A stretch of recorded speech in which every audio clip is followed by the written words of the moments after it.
Assalamualaikum warahmatullahi wabarakatuh. Kali ini saya akan menyampaikan hasil simakan saya tentang video mencintai bahasa Indonesia. Mencintai bahasa Indonesia.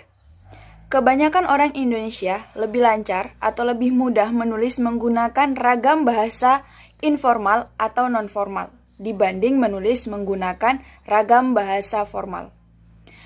Orang Indonesia merupakan orang penutur asli bahasa Indonesia. Kita sebagai orang Indonesia belajar bahasa Indonesia secara naluriah. Terkadang kita lebih banyak mengetahui kaidah bahasa asing daripada bahasa kita sendiri, bahasa Indonesia. Ada yang ingin belajar bahasa Indonesia, tetapi banyak yang kesulitan untuk mendapatkan sumber rujukan dan akan timbul pertanyaan-pertanyaan serta rasa penasaran yang tidak terjawab, itu yang akan membuat rasa benci. Bahasa itu bisa digunakan untuk mewarisi pengetahuan kepada orang-orang. Manusia itu hidupnya terbatas.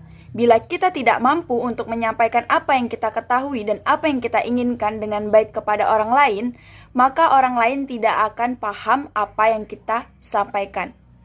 Manusia memiliki dua cara untuk menyampaikan pikirannya, yaitu dengan menulis dan berbicara. Saat manusia ingin menyampaikan pikirannya dengan menulis, pikiran akan lebih terstruktur karena manusia akan memiliki waktu untuk berpikir, memiliki kata yang akan disampaikan. Namun saat berbicara, sifatnya lebih spontan, akan lebih sulit untuk mengatur kosakata yang akan merangkai kalimat yang terstruktur atau rapi.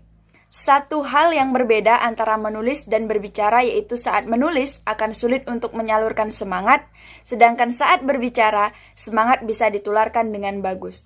Sepintar apapun orang, bila tidak mampu menuangkan gagasan dalam bentuk lisan dan tulisan, orang lain tidak akan tahu betapa pintarnya orang tersebut dan sebaliknya.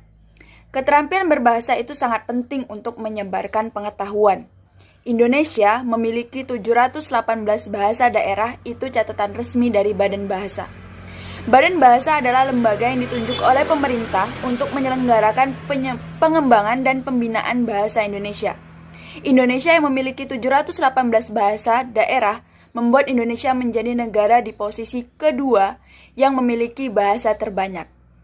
Secara hakikatnya, orang Indonesia merupakan orang multilingual bila dibandingkan orang Indonesia sama seperti orang Eropa daratan yang bisa menggunakan bahasa lebih dari satu.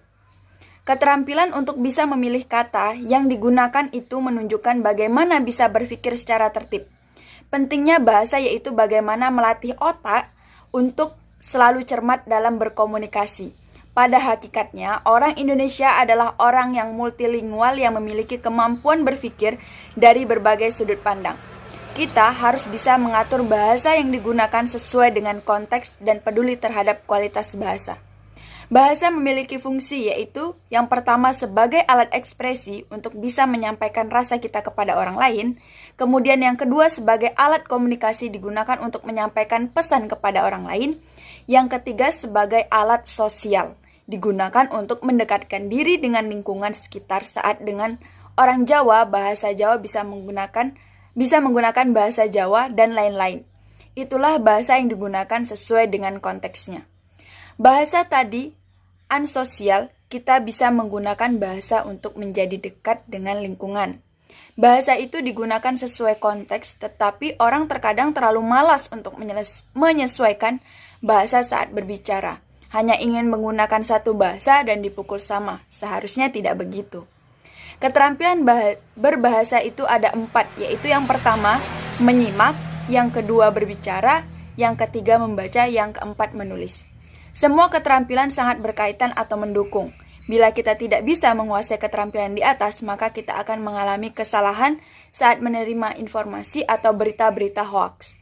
Soal berita-berita hoaks yang beredar didasari dari ketidakmampuan kita dalam membaca. Membaca tidak hanya melihat rangkaian huruf, tetapi juga mampu memahami, itu disebut dengan literasi. Literasi yang dulu hanya mampu membaca dan menulis, tetapi sekarang literasi sudah meluas dari memahami, mengevaluasi, menggunakan apa yang dibaca untuk membuat sesuatu. Literasi sudah berkembang, orang tidak hanya sekedar membaca tetapi juga mampu menganalisis kebenaran suatu hal.